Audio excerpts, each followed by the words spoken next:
নমস্কার বন্ধুরা, আমার এই ছোট্ট মিনি ব্লগে আপনাদের স্বাগত। তো এখানে ছিল বাউরিয়া জগদ্ধাত্রী পুজো। তো আমাদের বাড়ির কাছেই খুব সুন্দরভাবে এখানে প্রতিমা মণ্ডপ সাজানো হয়।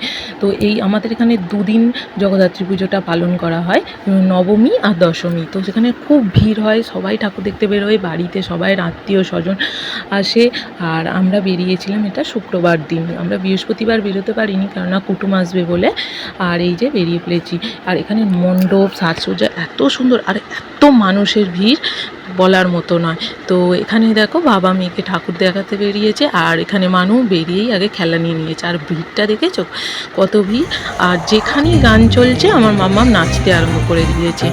তো এখানে এই অনেকগুলো ঠাকুরই এখানে তোমাদের দেখাবো, এর পরের ব্লকেও অনেকগুলো ঠাকুরের ভিডিও আসবে। আর প্রতিমার এর আগে অনেকগুলো প্রতিমার আমি ভিডিও শেয়ার করেছি, পারলে দেখে আসবে। আর ব্লগটা কেমন লাগলো অবশ্যই জানাবে। নমস্কার।